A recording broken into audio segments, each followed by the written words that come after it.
Good evening and welcome to this special report. Before we go any further into this breaking story coming out of Old Trafford, I want to ask you to support the channel by leaving your like, subscribing, and turning on notifications so you don't miss any Manchester United updates. And while you're down there, comment your name and the city you're watching from.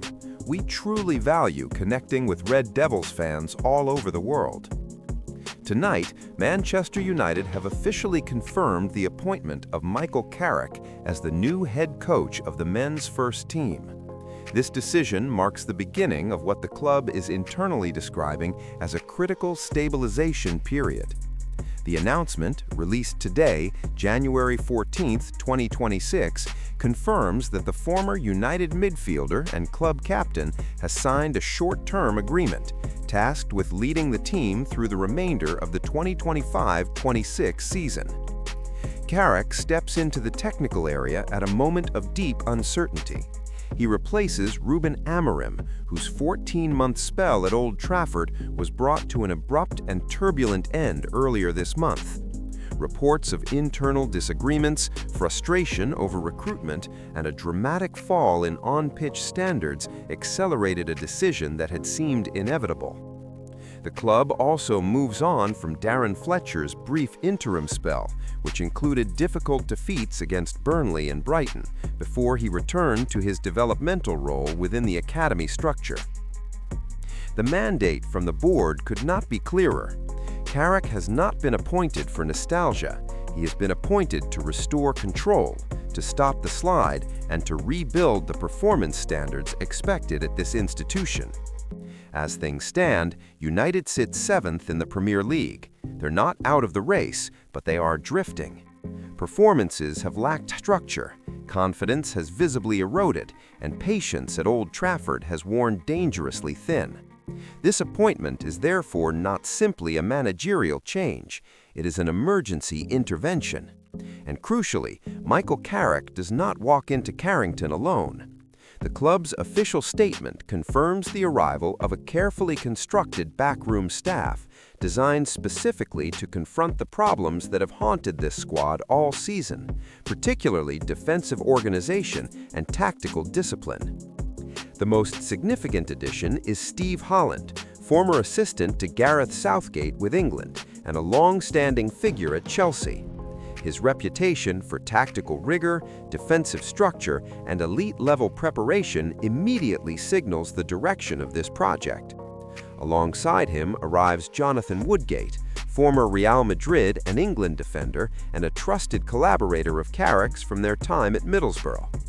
Woodgate is expected to take a hands-on role on the training pitch, especially with a defensive unit that has looked disorganized, passive, and alarmingly vulnerable. The return of Johnny Evans in a coaching capacity adds further experience and dressing room authority, while Travis Binion's promotion from the under-21s reinforces the intention to maintain a bridge between youth development and the first team. This staff inherits a squad low on confidence, but not devoid of potential. United are 7th, yes, but only 3 points off the top 4. The season remains alive. However, the context of this appointment is defined by crisis management following an FA Cup exit to Brighton, a damaging draw against Burnley, and early elimination from the League Cup. With no European football and no cup competitions remaining, the objective is singular: secure Champions League qualification. From a tactical perspective, this appointment signals a likely departure from the systems used over the past year. Analysts expect Carrick to return to a 4-2-3-1 structure, the formation he consistently favored during his Middlesbrough tenure and his previous caretaker spell at United. This would represent a clear shift away from Ruben Amorim's 3-4-3, which failed to deliver either defensive stability or attacking fluency. United often appeared caught between ideas, uncertain in build-up, fragile in transition, and exposed without the ball. Carrick's philosophy is control-based and possession-oriented. His Middlesbrough side ranked highly for ball retention, emphasizing structured build-up, positional discipline, and territorial dominance. fullbacks frequently inverted, midfielders offered constant passing angles, and the objective was to impose rhythm rather than react to chaos. Whether this model can be implemented quickly enough in the Premier League remains uncertain, but the conceptual direction is already evident. Reduce defensive exposure, compress distances between lines, and restore authority through the ball. What makes this appointment uniquely fascinating is the historical context in which it occurs. Manchester United now face their lightest competitive calendar since 1915. With no European football and elimination from all domestic cups, the schedule is remarkably open. And while this reflects failure, it also creates opportunity. For Carrick and his staff, time on the training ground becomes their most valuable asset. Entire weeks can be dedicated to tactical work, defensive structure, pressing mechanisms, and possession patterns. This is a luxury rarely afforded to elite clubs. And this is where the narrative extends beyond the word interim. Internally, there is growing belief that this spell is an evaluation period, not simply survival until summer, but an audition for something longer. Carrick understands this club. He understands its pressures, its contradictions, and its demands. But emotional connection alone does not rebuild football institutions. Structure, authority, and clarity do. His task is to re-establish a baseline, to make United organized, to make them emotionally stable, to make them difficult to play against, and only then to make them ambitious again. There will be difficult questions. Who fits this model? Who doesn't? Which players thrive in positional discipline? Which are exposed when chaos is removed? There will be uncomfortable decisions regarding pressing intensity, defensive responsibility, leadership within the squad, and youth integration. Because this is not only a tactical rebuild, it is a cultural one.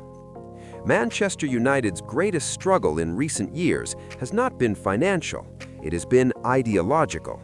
A lack of sustained football identity, a failure to impose a clear game model across changing managers.